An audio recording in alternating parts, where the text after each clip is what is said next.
I want to stay here. You know, I want to show everybody I can do it. But anyway.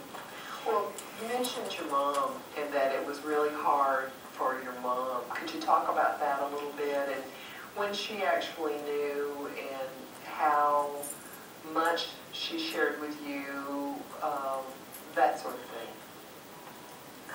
Mom, I didn't realize how much it had affected her until I asked her to go to an RP symposium with me.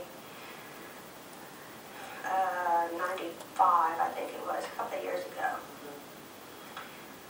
And I had to really, really push her to go with me. It was like, I don't want to have anything to do with it. She didn't want to be around a lot of other people who were like me, even though she had raised me and all this kind of stuff. But what I found out, and that was devastating in itself, was that my mom was, she was so overwhelmed with guilt. It's like, you know, you figure two people out of a trillion get together and they have a child, and it comes out to be RP. It's just, you know, 1 in a million. Mm-hmm. So yeah, she was overcome with guilt, and I had already begun to accept it a little bit, but Mom was back at square one, and she had, you know, she still had problems with it.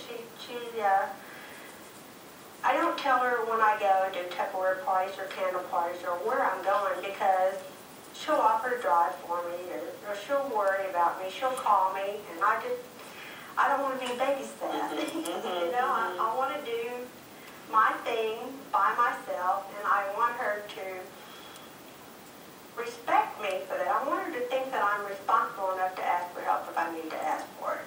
You know, and I try to do that. Right. You know, because I don't want to hurt myself. I don't want to hurt anybody else because of this. So it's been, Mom's got a long way to go. I do too, but you know, I know it hurts her. But I think if my father was alive, he could have helped her pull through some of this. I don't remember how she reacted in Houston when we found out. I don't think, I had an aunt of mine with me, and I heard, she told me once that Mom didn't take it well, but I was so young. I mean, 21, I didn't care. I was going to college, dating, you know, having time of my life. I just didn't take time out to worry about it, but Mom did, I'm sure. Yeah. So your mom kind of kept that information to herself and sort of, it was there and she dealt with it without really sharing her concerns or her fears with you, or really even letting you know a whole lot about what that diagnosis meant for you. Right. She made sure the rest of the family knew, you know, so that they could watch out for me or whatever, or help me if I needed help or anything. But by the time we found out what it actually was, I was already out of the house and on my own. So I don't really know what she experienced herself. She doesn't like to talk about it, except in the sense that, I wish you'd let me do this for you, and I wish you'd let me do this, you know. Never really down to the nitty-gritty. She avoids the subject, so. Yeah. Well, that's understandable. Yeah.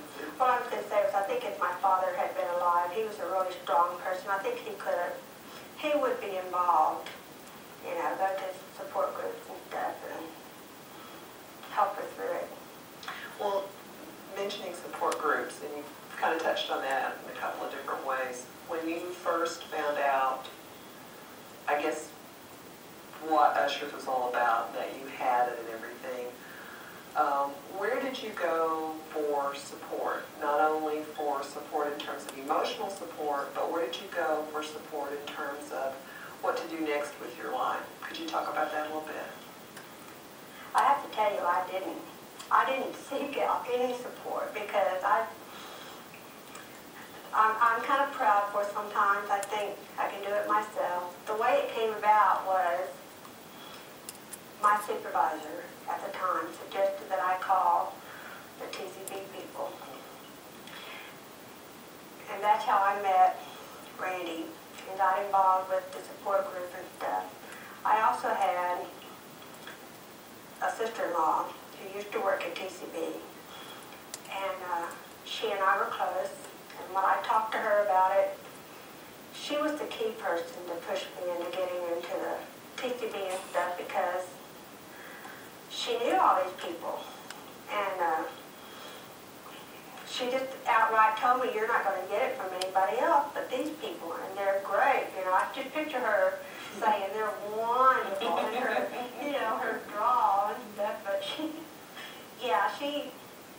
I have to give her the credit, because if she hadn't pushed me, her and my supervisor, if my supervisor was the one that called TCB and asked them to come out, if I wouldn't have done it myself, I got lucky. You know, they did it for me. And I guess I can give myself credit because I let them. You know, I let them talk me into it. It was, yeah. Well, what was hard about reaching out for that help for you? Was it that if you really reached out for that help, it would be saying, this is really happening to me? Or was it that you didn't know exactly how to go about it, or what? No, I didn't know what I was getting into. But at the time, I was going to lose my job if I didn't do anything and do something about it. So I just kind of let them do it for me. But I had that feeling of I was going to be labeled. You know, I'm not perfect like the rest of my friends are. And yeah, it's tough for you to realize, you know, you can't do something. Nobody likes to be told they can't do something. And just don't tell me that. But